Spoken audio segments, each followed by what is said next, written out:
Get out. This cabin belongs to real family members. Amanda screamed, throwing my duffel bag onto the snow-covered porch. I stood there, watching as my sister-in-law, her perfectly manicured hands trembling with rage, tossed out the last of my belongings. My name is Julia, and at 34, I was being evicted from my family's lakeside cabin by a woman who'd only married into the family 3 years ago. The same cabin where I'd spent every summer since I was 6, where my grandfather had taught me to fish, and where I'd scattered my father's ashes last spring. Real family members. I kept my voice steady, though my hands were shaking. I've been coming here since before you even knew my brother existed. Amanda's face twisted into that familiar sneer, the one she perfected since marrying my brother Michael. Well, things change. Michael agrees with me. This place needs updating, modernizing. We can't have you hanging around with your sentimentality. She spat the word like it was dirty. I thought about the renovation plans I'd seen on her laptop earlier, granite countertops to replace Grandpa's handcrafted wooden ones, smart home systems instead of the vintage radio that still played my grandmother's favorite station, a home theater where Dad's old fishing gear hum. Where's Michael? I asked, already knowing the answer.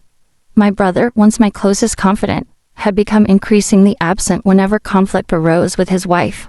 At work, obviously. Amanda rolled her eyes. Someone has to pay for all the improvements this dump needs. Now take your things and leave. We're starting renovations next week. I picked up my bag, brushing off the snow. The cold air bit at my cheeks, but it wasn't nearly as cold as the realization that my childhood sanctuary was about to be destroyed. What Amanda didn't know, what none of them knew, was that I'd been prepared for this moment. 3 months ago, when I first noticed the renovation catalogs arriving in the mail, I'd visited our family lawyer.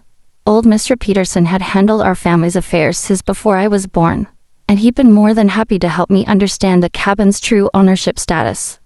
You're making a mistake, Amanda, I said quietly, pulling out my phone. She laughed high and brittle. The only mistake was letting you think you still had a place here. This cabin belongs to Michael now, and as his wife, I have every right to. Actually, I interrupted, pulling up the email from Mr. Peterson. You don't. Excuse me? Dad never transferred the cabin's ownership to Michael. He couldn't, it wasn't his to give. Amanda's perfectly penciled eyebrows drew together in confusion. What are you talking about? Michael said. Michael assumed, and you both stopped listening when anyone tried to tell you differently. The cabin belongs to me. Grandpa left it to me in his will, specifically to protect it from being modernized or sold. The color drained from Amanda's face. You're lying. Michael would have known. Michael would have known if he'd bothered to attend the will reading instead of flying off to Aspen with you. I pulled up the property deed on my phone and held it out. Would you like to see the documentation? She snatched the phone, her long nails clicking against the screen as she scrolled through the legal documents. I watched as her expression shifted from disbelief to anger to something close to fear. This is impossible, she whispered. It's not only possible, it's legally binding. Those renovation crews you hired, they'll need my signature to begin work. The contractors you paid, they'll need my approval before they can set foot on the property. Amanda's face had turned an interesting shade of red. We've already paid deposits. The crews are scheduled. We have designers flying in from New York. I picked up my bag and walked back inside the cabin, past her spluttering form. The familiar scent of pine and wood smoke wrapped around me like a warm blanket. That sounds like a you problem, I said, using one of her favorite phrases back at her. Now I believe you're trespassing on my property. Michael will hear about this, she threatened, backing toward the door. Good, I replied, settling into Grandpa's old armchair. While you're updating him, you might want to mention the changes I'm planning for the guest policy, starting with who's no longer welcome here. As Amanda stormed out, slamming the heavy wooden door behind her, I looked around at the cabin. My cabin. The old photos on the walls, the handmade quilts, the morning sun streaming through windows that had witnessed decades of family memories. I pulled out my phone again, this time to call my brother. It was time for a long overdue conversation about family, respect, and the true meaning of heritage. But first, I had some locks to change. The fallout was immediate and explosive. Within hours of Amanda's dramatic exit, my phone exploded with messages. Michael called 17 times, each voicemail more demanding than the last. Our mother, who'd remained neutral in most family conflicts, suddenly had plenty to say about keeping peace in the family. But I wasn't backing down. Not this time. When Michael finally showed up at the cabin that evening, he found me sitting on the porch, calmly drinking hot chocolate from Dad's old camping mug. "What the hell, Julia?" He stormed up the steps, his expensive coat dusted with snow. "Amanda's crying, saying you threatened her." "Interesting interpretation." I cut him off. "Would you like to know what actually happened? Or are you just here to yell at me on your wife's behalf?" He ran his hands through his hair, a gesture so familiar it made my heart ache for the brother I used to know. "Jules, come on. You know we need to update this place. It's falling apart." I took another sip of hot chocolate. "Is it? The foundation is solid. The roof was replaced 5 years ago, and every piece of furniture tells a story about our family." "Wow, your family, since apparently I'm not considered real family anymore." Michael at least had the grace to look uncomfortable. "Amanda didn't mean."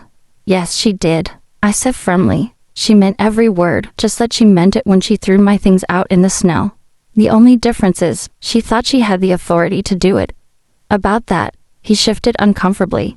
"Why didn't you tell me Grandpa left you the cabin?" "I tried, 3 years ago, at Dad's memorial. But you and Amanda left early for your spa weekend, remember?" The silence that followed was heavy with unspoken accusations. Michael stared out at the lake, its surface reflecting the setting sun in brilliant oranges and pinks.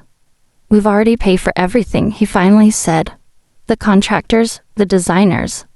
"I know. Amanda mentioned that several times." "Jules, be reasonable. We can't just lose those deposits. Like I lost my place in this family?" I stood up, finally letting some of my anger show. "Every holiday, every family gathering, I've watched Amanda systematically erase our history. She redecorated Mom's house, threw out Dad's vinyl collection because it was cluttering the basement, and now she wants to gut the only place we have left that still feels like him." "That's not fair," Michael protested, but his voice lacked conviction. "No, what's not fair is you standing there defending someone who just tried to throw your sister out of her own property. What's not fair is you forgetting who we are, where we came from, all because your wife thinks our family memories are too shabby for her Instagram aesthetic." I pulled out an old photo from my pocket. Michael and me as kids, sitting on the cabin's dock with Dad, our fishing lines in the water and huge grins on our faces. "Remember this? Remember when our biggest worry was whether we catch anything for dinner? When this place meant something more than property value and social media posts?" Michael took the photo, his fingers tracing the edges. For a moment, I saw a glimpse of my old brother, the one who used to sneak me extra marshmallows for our campfire s'mores. "Amanda's not wrong about everything," he said quietly. "This place could use some updates. The plumbing." "I know," I interrupted. "That's why I hired local contractors last month to modernize the necessary things. The things that matter for safety and comfort. But I'm not letting anyone tear out these walls or replace Grandpa's craftsmanship with mass-produced furniture." He looked up sharply. "You're already renovating." "Responsibly, respectfully, with people who understand the value of preservation." I took the photo back, tucking it safely away. "You used to understand that too." Michael sank onto the porch steps, looking suddenly tired. "When did everything get so complicated?"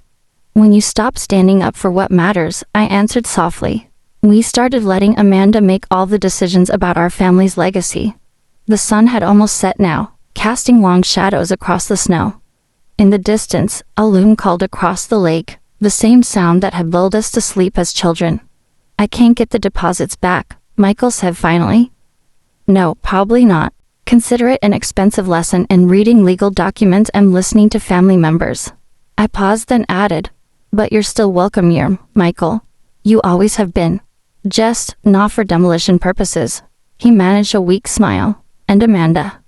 "That depends entirely on her ability to respect boundaries in family history, both of which seem to be foreign concepts to her at the moment."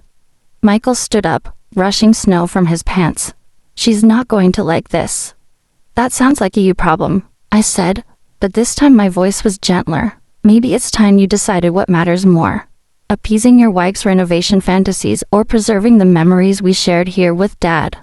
As Michael walked back to his car, shoulders slumped in thought, I knew this wasn't over. Amanda wouldn't give up easily, and our mother would probably continue pushing for family harmony. But standing on the porch of my cabin, watching the first stars appear over the lake. I knew I'd made the right choice. Some things were worth fighting for, and this was one of them. The next few weeks brought exactly the kind of drama I'd expected. Amanda launched a social media campaign, posting carefully edited photos of the cabin's dangerous and outdated features, rallying her followers to shame me for being stuck in the past. My mother called daily, alternating between guilt trips and negotiations. But something unexpected happened too. It started with a letter from Mrs. Harrison, our elderly neighbor who'd lived across the lake for 40 years. Inside was a yellowed photograph of my grandfather building the cabin's stone fireplace, along with a note. I watched your grandfather place every single one of those stones by hand. He said he was building it to last generations. Stand your ground, dear. Then came the local historical society's interest. Apparently, our cabin was one of the last original lakeside structures from the 1950s, and they were eager to document its craftsmanship. The president of the society, a passionate woman named Diana, spent hours photographing Grandpa's woodwork and recording my stories about the cabin's history. This isn't just a building, Diana told me, running her hand along the hand-carved banister. This is living history. Your grandfather was an artisan. The Historical Society's involvement changed everything. Suddenly, Amanda's renovation plans weren't just facing family opposition. They were threatening a potential historical landmark. Her Instagram followers started questioning her intentions, especially after Diana's Preservation Society shared their own posts about the cabin's architectural significance. One morning, I arrived at the cabin to find Michael sitting on the dock, coffee mug in hand, staring out at the water. I've been here since sunrise, he said as I approached. Jess, remembering. I sat down beside him, letting my feet dangle over the water like we used to do as kids. Remembering what? Everything. Dad teaching us to fish, Grandpa telling his ridiculous ghost stories. Remember how he'd always make the lake monster sound different every time? I smiled. And how Mom would pretend to be scared just to make us feel brave. Yeah. Michael took a deep breath. I talked to Amanda last night. Really talked for the first time in, I don't know how long. I waited, watching a pair of ducks glide across the lake's surface. She's agreed to drop the renovation plans, he continued. Not because of the Historical Society or the social media backlash, but because, he paused, swallowing hard. Because I finally stood up for what matters to me. To us. What changed her mind? Michael pulled something from his pocket, another photograph. This one showed Amanda at the cabin last summer, laughing as she tried to roast marshmallows for the first time.